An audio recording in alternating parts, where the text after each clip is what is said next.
बिस्मिल्लाहिर्रहमानिर्रहीम बिस्मिल्लाहिर्रहमानिर्रहीम। अस्सलाम वालेकुम। उम्मीद है कि आप सब खैरियत से होंगे। अल्लाह तबारक ताला आप सब खुश रखे, आबाद रखे।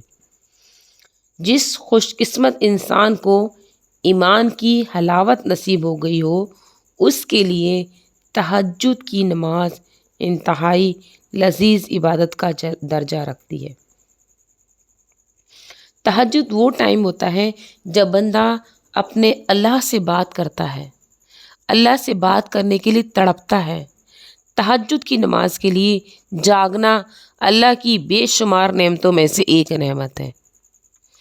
तहज्जुद में अल्लाह से बात होती है, सुबह हसीन गुजर जाती है। तहज्जुद वक्त है अल्लाह से दोस्ती करने का, अल्लाह से दोस्ती लगाने का। तहज्जुद वक्त है अल्लाह से बातें करने का। तहज्जुद का सजदा हो और अल्लाह ना मिले तो ऐसा नामुमकिन है। तहज्जुद का अमल ऐसा है जिसमें इंसान अल्लाह से हर बात मनवा लेता है। तहज्जुद मोहब्बत करने वालों के लिए अल्लाह की तरफ से मुलाकात नामा है। तहज्जुद वो लाडली इबादत है जो अपनी बात मनवा कर ही रह लेती है। वो दुख जो रात भर सोने नहीं देता, उनका मरहम तहज्जुद में मौजूद है। तहज्जुद पढ़ा करो, कोई मिले ना मिले रब ज़रूर मिल जाएगा। तहज्जुद में मांगी गई दुआ ऐसा तीर है जिसका निशाना कभी ख़ता नहीं होता। अल्लाह तबारक ताला फरमाते हैं कि अगर जिसने मुझसे तन्हाई में बात करना हो, तहज्जुद के वक्त मुझसे तन्हाई में मुलाकात करे, मुझसे बात करे। अल्लाह ताला से मुलाकात करना ऐसा है जिसमें अल्लाह ताला इरशाद फरमाते हैं कि ए मेरे बंदे, मैं तेरी सारी ख्वाहिशात को पूरा करूँगा। ए मेरे बंदे, अपनी सारी मुश्किलात को झोली में ले आना और तेरे आंसू के बदले मेरी रहमत से सुबह तुलू होने से पहले उनको हल करना मेरा काम है। हजूर अकरम सल्लल्लाहु अलैहि वसल्लम ने इरशाद फरमाया, रात की नमाज पढ़ा करो क्योंकि तुमसे पहले उम्मतों के नेक लोग भी पढ़ा करते थे।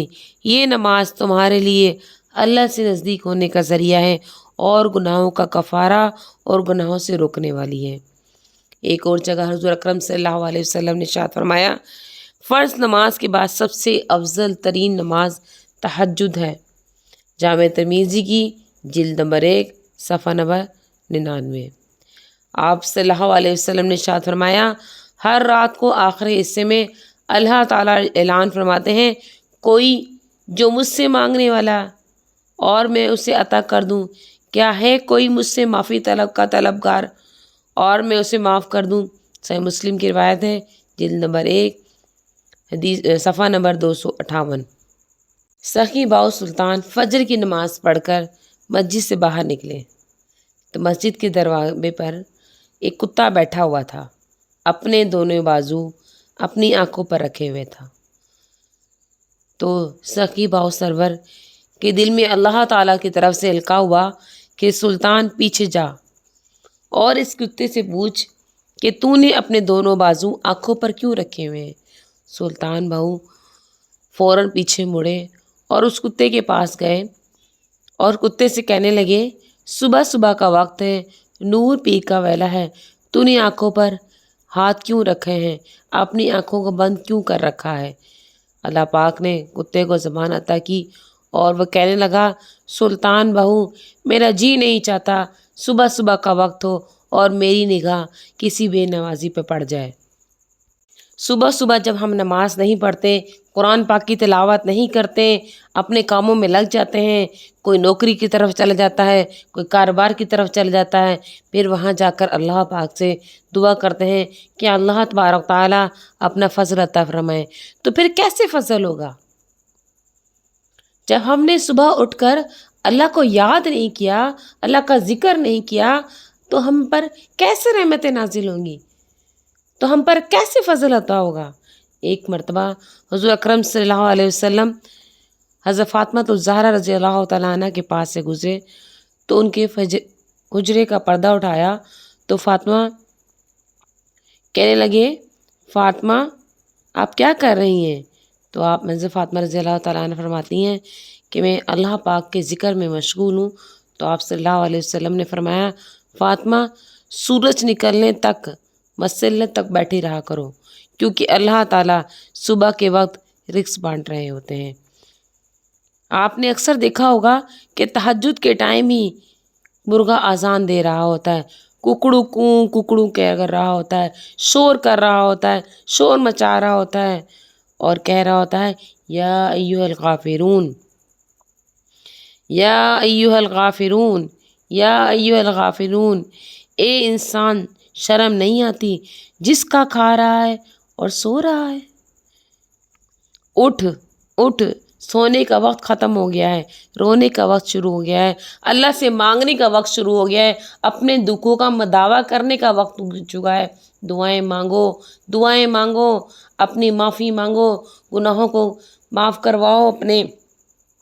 حضرت ابو ہریرہ رضی اللہ عنہ سے روایت ہے کہ رسول اللہ صلی اللہ علیہ وسلم نے ارشاد فرمایا جب رات کا آخری تہائی رہ جاتا ہے تو اللہ تعالیٰ آسمان دنیا کی طرف نزول فرما کر ارشاد فرماتے ہیں کوئی ہے جو مجھ سے دعا مانگے اور میں اس کی دعا قبول کروں گا، کوئی ہے جو مجھ سے سوال کرے اور میں اسے عطا کروں گا، کوئی ہے جو مجھ سے مغفرت مانگے میں اس کی مغفرت کر دوں گا۔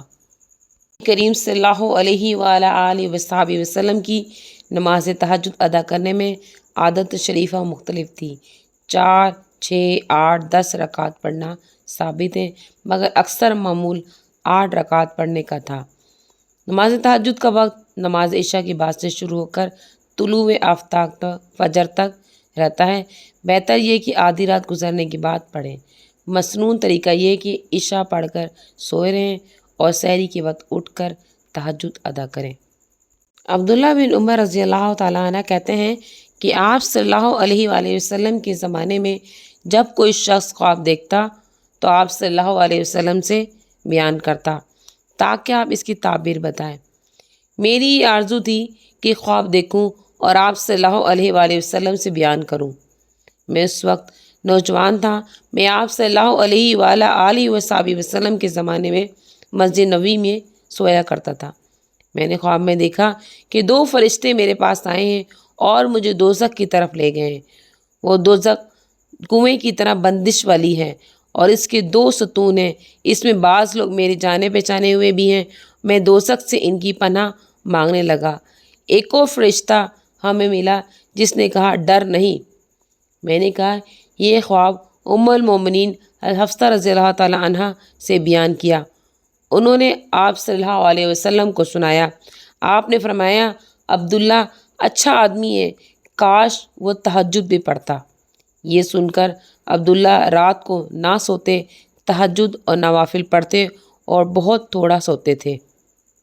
جو شخص رات میں بیدار ہو اور اپنے اہل و عیال کو جگائے پھر وہ 2 رکعت نماز پڑھے تو وہ لوگ کثرت سے اللہ کو یاد کرنے والوں میں لکھے جائیں گے۔